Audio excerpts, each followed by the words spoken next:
이렇게 인사합니다. 한번 정해 보세요. 누구랑 인사할 건지 눈을 마주쳐 보시고, 자, 이렇게 따라합니다. 예수의 미친 자로 살아갑시다. 예수. 제가 왜 정하라고 했는지 아셨죠? 예. 허공에 대고 하시지 않으셨죠? 이번엔 다른 분과 한번 인사합니다. 시작. 예수의 미친 자로. 예. 안 하신 분들에게도 큰 은혜가 있을 줄 믿습니다. 그러나 오늘 새벽 말씀으로 사도행전은 이제 마쳤습니다. 그리고 이제 내일부터는 예레미야 말씀으로 새롭게 시작됩니다. 앞에 매일 성경이 이렇게 있습니다. 그래서 목장 리더분들께서 잘 나눠주시고요. 사도행전은 28장으로 마쳤지만 사실 사도행전을 볼 때마다 느끼는 것은 끝났는데 끝나지 않았다.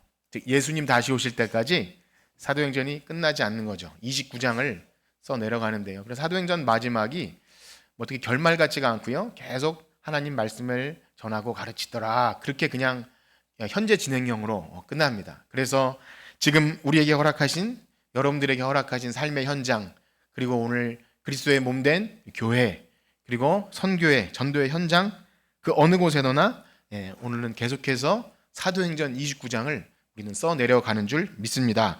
자, 그렇습니다. 우리가 바울처럼 그렇게 파란만장한 그런 인생을 살 수는 없다 할지라도 우리가 정말 십자가의 원수로 행했던, 전에는 허물과 죄로 죽었던 아무런 가망성 없는 우리 인생들을 주님이 먼저 찾아와 주시고 만나 주시고 자녀 삼아 주시고 죄사함과 회개의 복음을 듣게 하시고 이렇게 구원의 은총을 허락하시는 은혜가 너무나 감사해서 그 은혜에 합당한 반응으로 여러분들을 보내주신 그 삶의 자리를 복음 전도자의 그 삶인 줄 알고 살아간다면 그것이 가장 영광스럽고 복된 삶인 줄 믿습니다.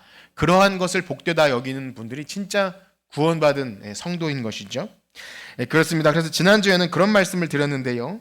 바울의 전생애가 그의 은혜의 복음, 예수 그리스도의 은혜의 복음을 증거하는 일을 위해서 부름받은, 그래서 이방인과 임금들과 이스라엘에게 전하기 위해 택한 받은 그릇인 줄 알고 그렇게 만나는 사람마다 은혜의 복음을 말하는 것을 보면서 우리는 그렇게 할 말이 있는가? 그렇게 한번 묻고 대답하라고 한번 해봤는데요. 어떠셨습니까? 한 주간 살아가시면서 좀 말을 하셨습니까? 네. 다시 한번 옆에 계신 분에게 인사할까요? 한 주 동안 잘 떠들다 오셨습니까? 이렇게 해봅시다. 시작. 한 주 동안 잘. 예.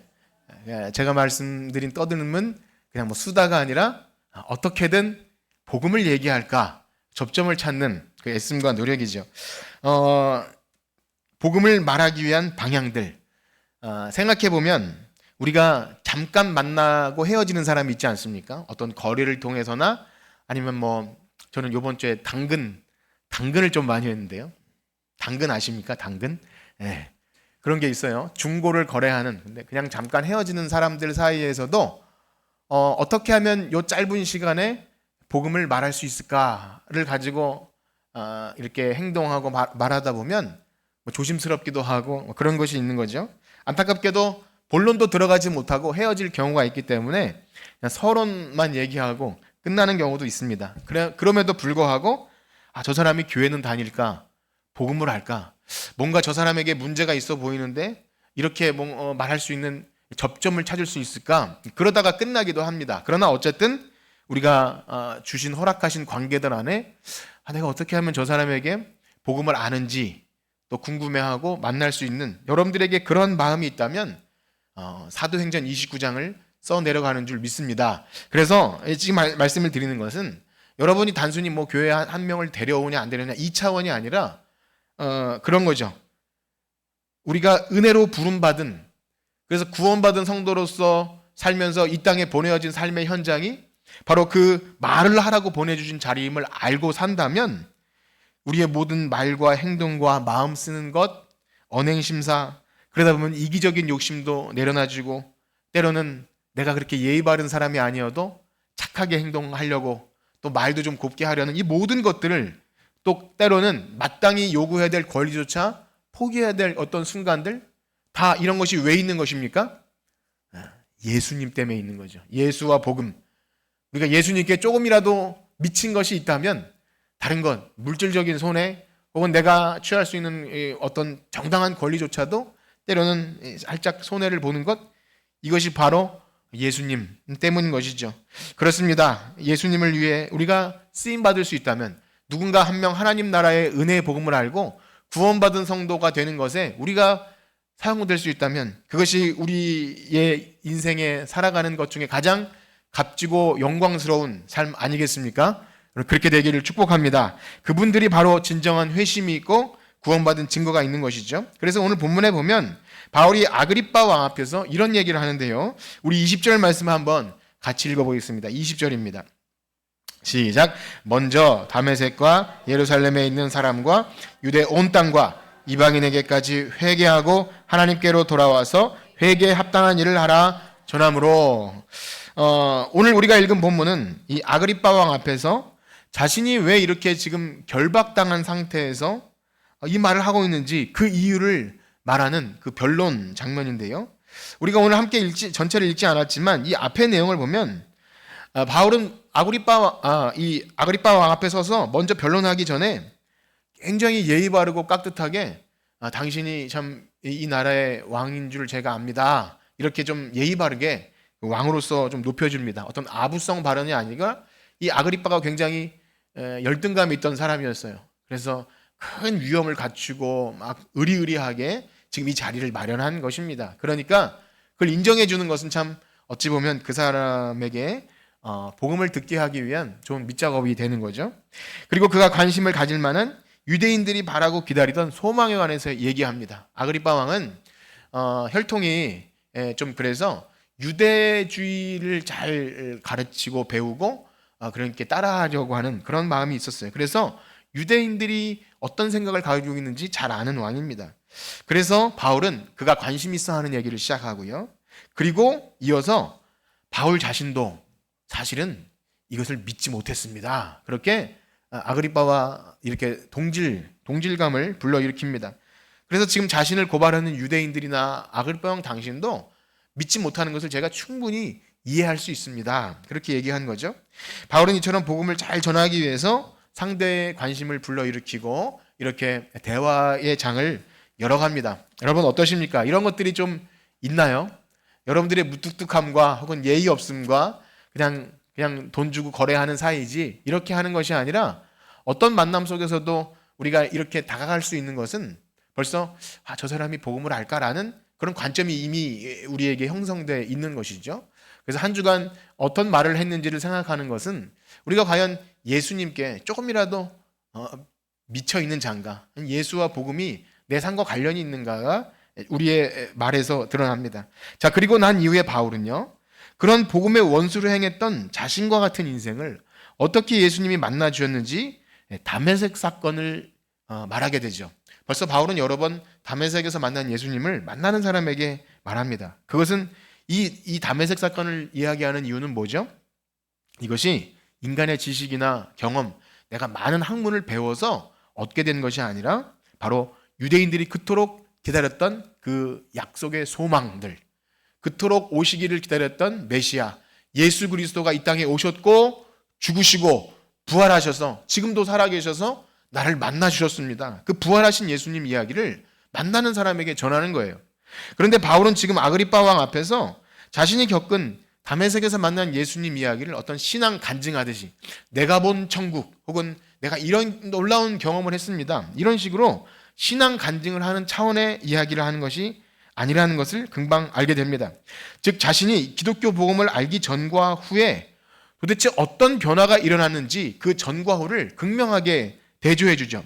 그 극명한 차이를 말해 주므로 결국 이 말을 듣는 아그리빠 왕 당신도 이 복음에 순종해서 회개하고 돌아와야 합니다. 그 회개의 복음을 그 참 높은 왕 앞에서도 이 죄수 신분인 바울이 막 선포하고 있는 거예요. 얼마나 놀랍습니까? 참 구보 살펴달라고 나를 좀 풀어달라고 이렇게 애원하고 간청해도 그럴 듯 말 듯한데 지금 당신도 회개하고 돌아와야 합니다. 그렇게 말한다는 거죠.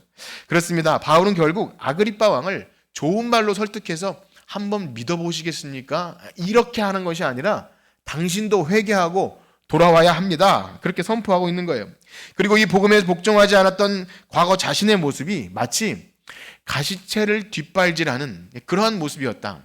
그러니까 왜 말이나 어떤 소를 이렇게 채찍질할 때 그 당시에 이 가시채라는 게 있었다 그래요. 거기에 막 날카로운 어떤 금속이나 뼈 조각 같은 게 있어서 말을 안 들으면 막 아프게 해서 가게 하는데, 그거를 뒷발질하는 그 형국을 보면 얼마나 고통스럽습니까? 그러니까 그런다 그러죠. 그 올무에 덫에 걸린 짐승이 가만히 있으면 좀 덜 상하는데 막 몸부림치면 더 해지고 하는 것처럼, 예수님을 등지고 그렇게 복음의 원수로 살았던 자신이 가시채를 뒷발질하는 것처럼 그러한 삶을 인하는 것을 예수님을 만난 이후에 깨닫게 되는 거예요. 자기 열심을 가지고 그렇게 교회를 잔멸하면서 다녔던 것들, 그때는 그게 행복한 줄 알았는데 그게 그렇게 고통스러운 일이었다라는 것을 그가 말하고요. 그때 사탄의 권세 아래에 있었고 눈을 뜨지 못한 그런 상태에 있었다는 것을 절절하게 얘기한 후에 결국 은혜로 말미암아 예수님 만나게 될 때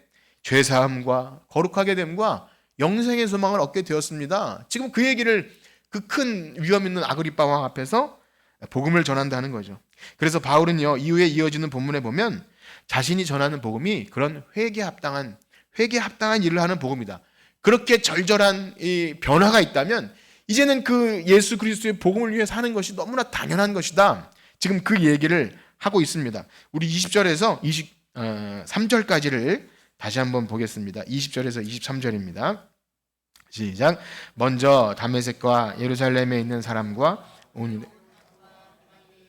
회개하고 하나님께로 돌아와서 회개에 합당한 일을 하라 전함으로 유대인들이 성전에서 나를 잡아 죽이고자 하였으나 하나님의 도우심을 받아 내가 오늘까지 서서 높고 낮은 사람들 앞에서 증언하는 것은 선지자와 모세가 반드시 되리라고 말한 것밖에 없으니 곧 그리스도가 고난을 받으실 것과 죽은 자 가운데서 먼저 다시 살아나사 이스라엘과 이방인들에게 빛을 전하리라 하니라. 아멘. 그렇습니다. 우리가 전하는 기독교 복음은 바로 하나님께 회개하고 돌아오라고 하는 그 회개의 복음인 줄 믿습니다. 그래서 이는 이 세상 어떤 사람도 그가 이 세상에서 사회적 지위가 높든 낮든 물질적으로 부하든 가난하든 건강하든 그렇지 않든 어떤 배경 혹은 도덕적인 선행이나 어떤 것을 명예를 가지고 있는 뭐 석학 박사나 뭐 그렇다 할지라도 우리를 위하여 죽으시고 부활하신 예수 그리스도 그 십자가 복음 앞에 나와서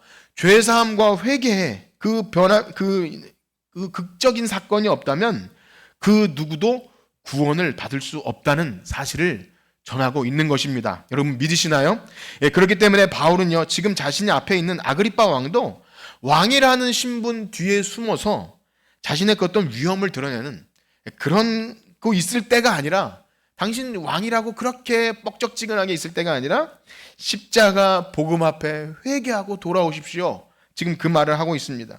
아그리빠 왕이 얼마나 열등감이 있는 사람인지 몰라요. 왕이면서도 그 혈통이 그 헤롯 왕가가 그 에돔의 계열이라고 합니다. 그러니까 얼마나 유대 정통에서는 그 서자 같은 그런 혈통이기 때문에 어떻게 로마에 잘 보여서 왕이 되긴 했지만 언제나 불안해요.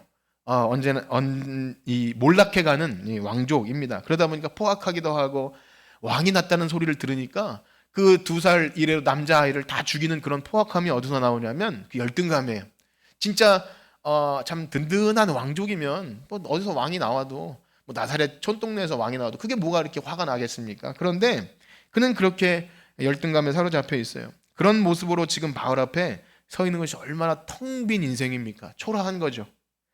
그렇습니다. 저는 그래서 오늘 이 말씀을 전하면서 여러분들에게 그렇게 묻고 싶습니다. 오늘도 교회에 나와서 예배를 드리고 있는 여러분 가운데 나는 예수 그리스도의 피의 그 대속의 피에 말미암아 내가 그 완전히 죽을 저주받을 죄인이지만 이제는 예수님의 피로 말미암아 죄사함 받아 영생의 소망을 얻었습니다. 이전 것은 지나갔으니 보라 새 것이 되었습니다 하는 그 완전한 회개의 복음의 앞에서 회심 사건이 있었습니까? 어떻습니까? 예, 그 어떤 것 뒤에도 숨을 수 없는 물음입니다.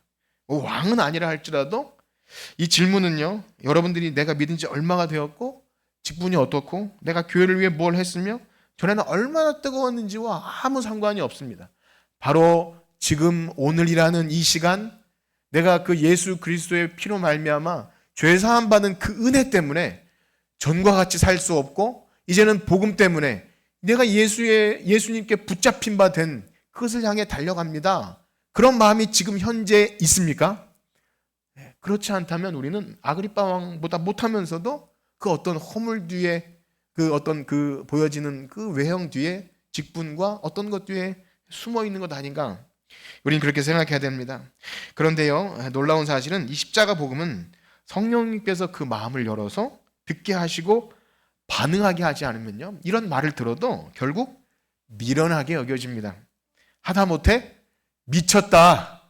미쳤다라고 말하게 되죠. 무엇보다 자신이 가지고 있는 어떤 외형적인 모습, 행위나 직분, 여기 베스도나 아그리빠 왕처럼 왕이라는 신분, 그 어떤 것 뒤에 숨어버리면, 뭐 대중 속에 숨든 아니면 나의 어떤 직분이든 뭐 숨어버리면 진지하게 이 말씀을 받고 간절하게 받아서 그렇습니다, 주님, 제가 십자가 앞에 깨어짐이 희미합니다, 이렇게 반응할 수 없이 피해간다는 것입니다. 우리 24절에서 26절까지 한번 읽겠습니다. 24절에서 26절 시작. 바울이 이같이 변명하매 베스도가 크게 소리내어 이르되 바울아 네가 미쳤도다, 내 많은 학문이 너를 미치게 한다 하니 바울이 이르되 베스도 각하여 내가 미친 것이 아니요 참되고 온전한 말을 하나이다. 왕께서는 이 일을 아시기로 내가 왕께 담대히 말하노니 이 일에 하나라도 아시지 못함이 없는 줄 나이다. 이 일은 한쪽 구석에서 행한 것이 그렇습니다. 베스도 총독은 아그리빠 왕을 향해서 지금 복음을 전하고 있는 바울을 향해서 옆에서 듣고 있다가 사실 자기한테 한 말도 아닌데 옆에서 바울아 네가 미쳤다, 그렇게 바울을 조롱합니다. 사실 베스도는 지금 바울이 유대교 교리에 능통해서 정말 이 구약 성경에 기반해서 일목요연하게 지금 복음을 얘기하고 있는 이 바울의 언변에 살짝 놀랐을 수 있습니다. 아니 이 사람이 이런 말을 하지? 아그리빠 왕도 바울이 말하는 것에 그렇게 뭐 반박이나 이의 제기를 하지 않는 것을 볼 때 지금 이 죄수를 앞에 한 명 세워놓고 그 위험을 나타내는 왕과 총독들이 살짝 어안이 벙벙해졌어요. 우리가 싸우다가 말로 안 되면 어떻게 하죠? 너 몇 살이야? 너 미쳤다? 뭐 이렇게 그렇게 그냥 말하죠. 뭐 논리적으로 반박도 안 되고 할 말도 없으면 헛소리 집어치워, 이런 게 지금 너 미쳤다 이렇게 말을 한 거예요. 우리는 이러한 베스도의 반응 앞에 두 가지 사실을 발견합니다. 먼저는 하나님을 알지 못하는 이 세상은요, 구원의 도를 듣게 되었을 때 결국 미쳤다고 조롱할 수밖에 없다는 것을 우리는 미리 알아야 합니다. 우리가 아무리 잘 설명해도, 물론 잘 설명도 못하지만 대단하게 뻑적지근하게 해도 그래서 라고 말하면 허무한 거예요. 뭐 니나 잘 믿어 라고 말하면 답이 없는 거죠. 더군다나 십자가에서 사형을 당한 어떤 사람이 우리의 죄를 위해 대신 죽은 하나님의 아들이라는 말은 도저히 용납할 수 없는 얘기죠. 인간의 이성으로는 내가 그것을 믿겠습니다 라고 어떻게 말하냐 해요. 전도해놓고서도 그렇게 반응하면 진짜요? 라고 물어볼 수도 있을 정도로 이것은 정말 무지막지한 믿음을 요구하는 거예요. 그 십자가 앞에서 전 인생이 변한 바울을 보고 미쳤다고 말하는 것은 어찌 보면 베스도가 할 수 있는 얘기입니다. 사실은 바울이 나는 안 미쳤습니다 했지만 바울은 미친 것 같아요. 미치지 않고서는 지금 이 앞에서 이룰 수 없는 거죠. 그러니 이것을 믿고 있는 것 정말 엄청난 사실인 것입니다. 그래서 두 번째는요, 우리가 만약 복음을 제대로 전했다면, 어떤 사람 앞에서 정말 열렬하게 복음을 전했다면 그가 야, 너 적당히 믿어 라고 말하는 소리를 들어야 되는 거죠. 야, 너 그렇게 빠지면 안 돼 라는 말을 조금 들어야 합니다. 조롱을 피해갈 수 없습니다. 만약 우리가 이러한 조롱을 듣기 싫어서 열심을 다해 내가 믿는 바를 변론할 수도 없다면 그것은 증인으로서의 사명을 다하지 못하는 거죠. 아니면 그것도 아니면 이것도 말 못하면 무엇이죠? 사실은 내가 교회는 다니지만 전 복음의 확신도 없고 구원의 확신도 없고 사실은 회심한 적이 한 번도 없습니다. 회개의 복음을 듣고 전과 이후에 바뀐 무엇인 전 없습니다 라고 말하는 것밖에 되지 않습니다. 그러면 어떻게 해야 된다고요? 깜짝 놀라야 됩니다. 나 예수 믿고 구원받는 줄 알았는데 나 뭐 복음의 확신도 없네. 그래도 목사님이 교회 천국 간다고 하니까 그것만 믿을까요? 아닙니다. 깜짝 놀라셔야 되고요. 내가 십자가 복음 앞에 바울 정도는 아니더라도 극적인 변화 때문에 누군가에게 제가 미쳤다는 소리를 들어도 저는 예수님을 꼭 붙잡아야 됩니다. 이거 약간 뭐 대충 말해도 괜찮아요. 어쨌든 뭔가 말하고 싶은 무언가시 우리에게 있는지를 한번 생각해 보라는 것입니다. 누군가에게 좀 미쳤다는 소리를 들어도 내가 그런 말을 좀 할 수 있는 용기가 있을까? 내 어떤 객기나 용기가 아니라 내 안에 꿈틀거리는 복음의 확신이 있는가를 확인해야 합니다. 그렇기 때문에 이 증인으로서 살라고 하는 요청은 여러분 전도 많이 하십시오. 이것이 아니라 그것을 말할 때 내가 구원의 확신이 있는 정말 회심이 있는 신자인지가 드러난다는 거예요. 그러므로 사랑하는 성도 여러분, 복음을 전하시길 축복합니다. 이것은요, 순종할 때 정말 놀라운 일이 역사가 일어나고 내 안에 확신도 생기면서 부족할 때 더 십자가 앞에 나오게 됩니다. 그렇습니다. 바울은요, 자신이 만난 예수님과 그에 따른 확실한 변화가 있었기에 담대하게 전합니다. 그래서 미쳤다는 소리를 들어도 베스도 각하여 내가 미친 것이 아닙니다. 그 무서운 총독 앞에서 이렇게 반박할 때는 사실 죽음을 각오하는 거예요. 그리고 나는 온전한 말을 하고 있습니다 하고 담대하게 선포하죠. 아마 만약에 이런 확신이 없으면 베스도가 미쳤다고 할 때 내가 맞아 난 미친 건가? 라고 생각할 수도 있을 것 같아요. 그런데 여러분 미치지 않았습니다. 미치지 않았고요. 할 수 있습니다.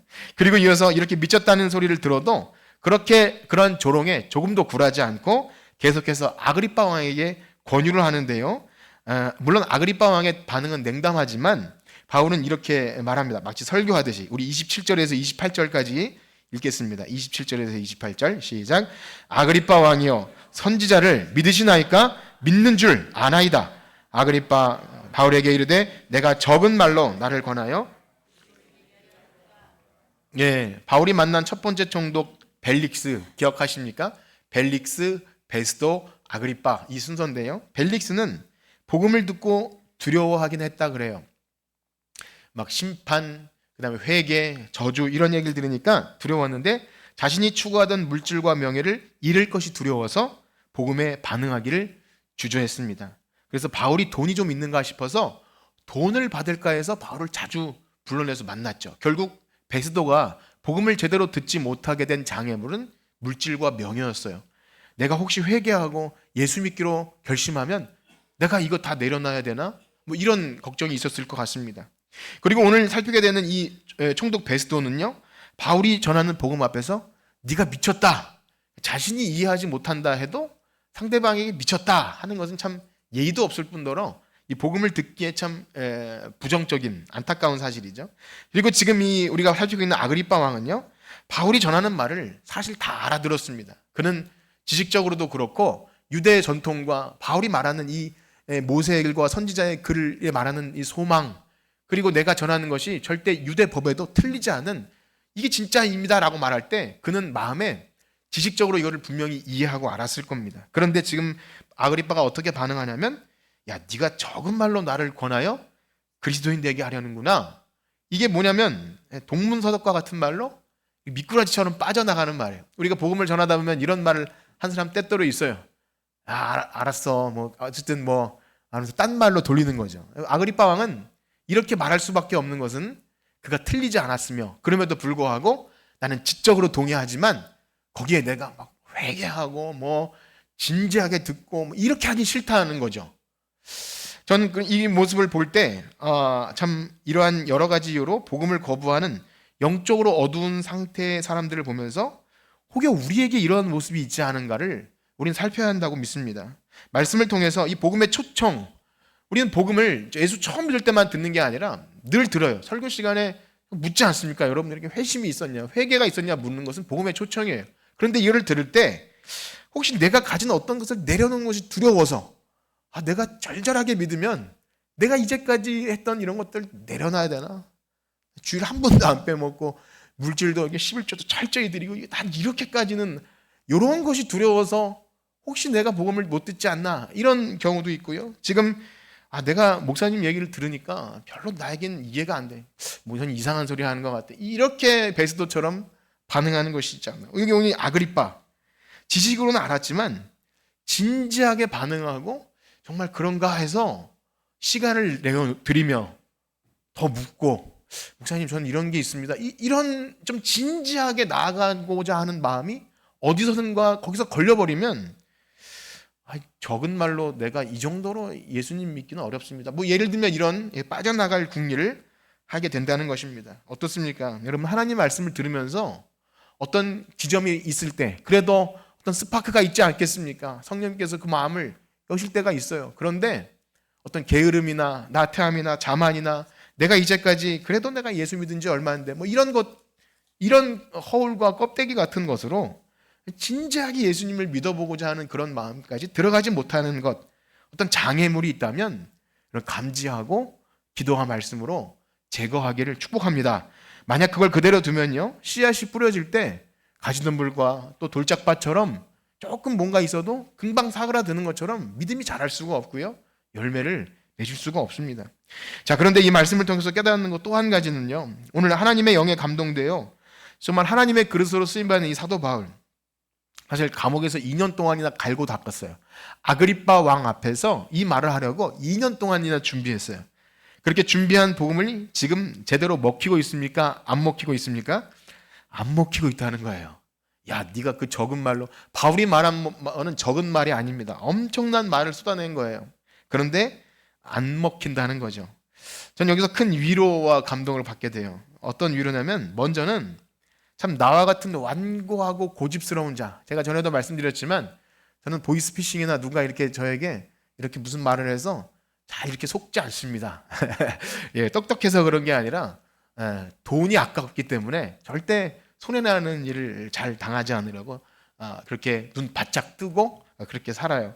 저 같은 자가 복음에 반응하고 영적으로 얻었던 그 눈을 뜨고 회개와 제삼, 하나님 나를 사랑하시는구나, 이것을 깨닫는 것은 정말 놀라운 은혜와 사랑이라는 것입니다.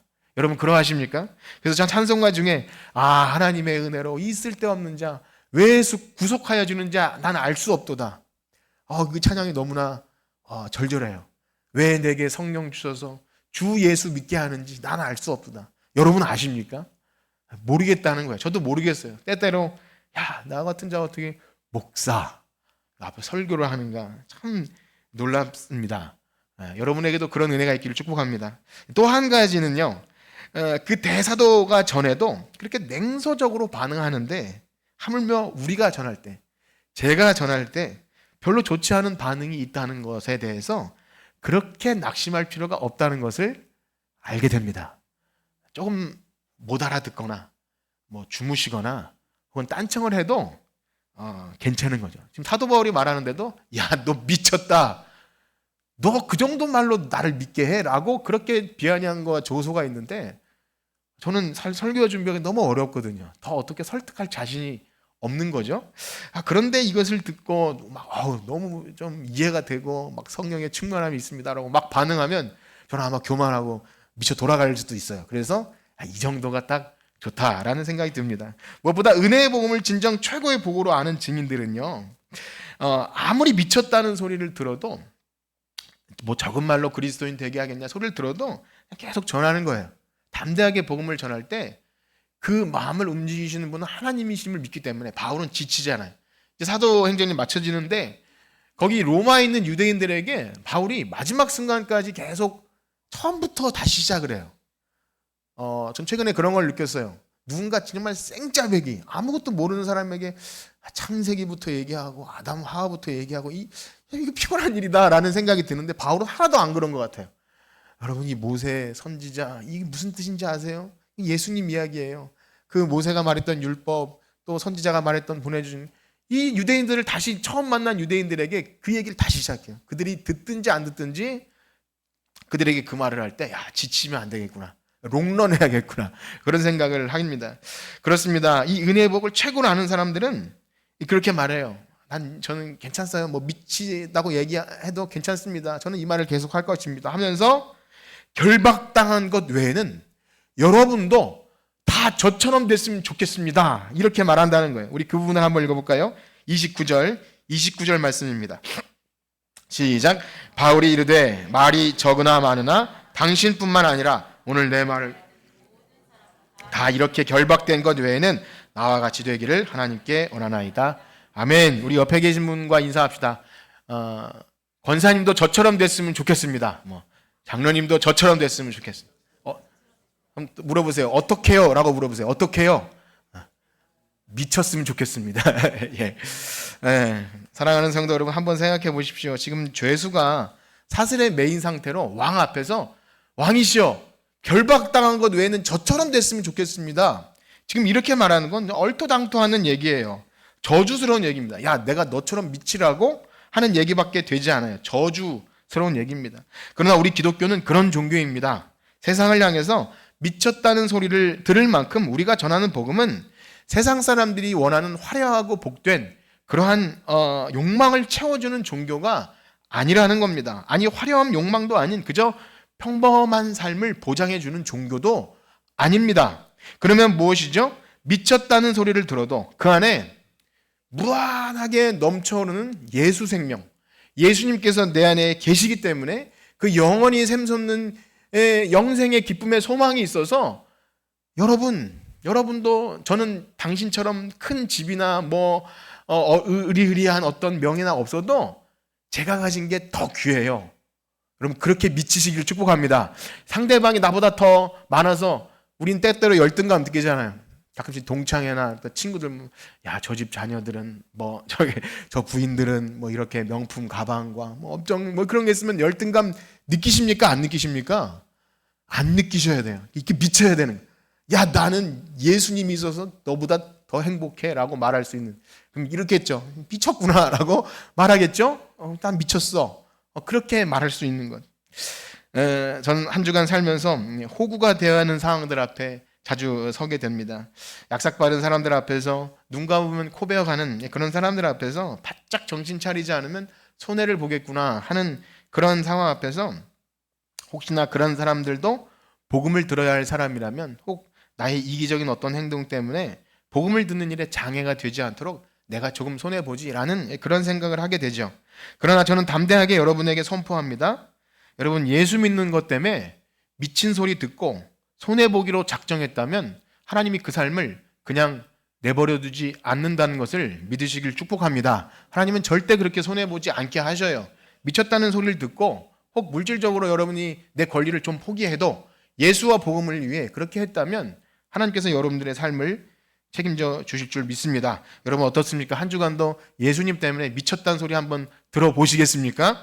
예, 그렇게 되기를 축복합니다. 저와 여러분들, 우리 교회 모든 식구들이 그렇게 됐으면 좋겠습니다. 차라리 미쳤다는 소리를 듣는 것이 당신 교회 다니는데 나에게 말할 거 없어? 당신 교회 다니는데 왜 이렇게 이기적이야? 그 소리 듣는 것보다 훨씬 낫지 않겠습니까? 당신 교회 다니는데 아무런 영향력도 없고 왜 이렇게 나에게 관심도 없어? 이 소리보다 미쳤다는 소리 듣는 게 훨씬 나을 것 같습니다. 저와 여러분들이 그렇게 미친 사람이 됐으면 좋겠습니다. 예수에 미치고 복음에 미치고 말씀에 미쳐서 세상 일에 조금 미련하다 소리 듣다 할지라도 좀 호구 같다, 바보 같다 소리 듣다 할지라도 하나님은 우리의 겉모습과 아무런 상관없이 죄수를 통해서도 복음을 전하게 하신 것처럼 여러분을 은혜의 통로로, 복음의 통로로 사용해 주실 줄 믿습니다. 그렇게 나의 갈 길을 다 마치고 선한 싸움 싸우고 주님 앞에 섰을 때 주님께서 우리의 눈물 닦아주시고 의의 면류관 준비해 주신 줄 믿습니다. 그렇게 복된 잔치 자리에 들어가는 저 여러분들 되시기를 주님의 이름으로 축복합니다. 기도합니다. 하나님, 예수 믿고 사는 것이 결코 쉽지가 않습니다.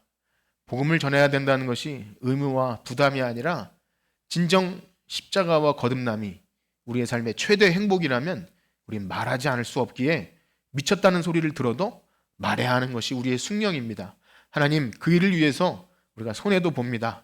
때로는 억울한 일도 당합니다. 그러나 우리가 가진 생명의 복음이 저들이 가진 저 허황되고 또 썩어질 것들보다 비교할 수 없는 너무나 영광스럽고 복된 것이기에 현재 우리가 당하는 고난은 장차 우리가 받을 영광과 비교조차 할 수 없는 영광스러운 것인 줄 우리는 믿습니다. 그러기에 한 주간 살아가는 동안 혹 우리가 세상 사람들 그 꼬리 쫓아가려고 애쓰고 발버둥 치지 않고 정말 예수 생명 가지고 담대하게 미쳤다는 소리를 들어도 이 말을 할 수 있는 우리 모두가 되게 하여 주시옵소서. 그렇게 살아갈 때 하나님 우리의 삶을 책임져 주시고 손해나지 않게 하시고 마침내 승리를 경험하게 하여 주시옵소서. 감사하며 예수님의 이름으로 기도드립니다. 아멘. 우리 찬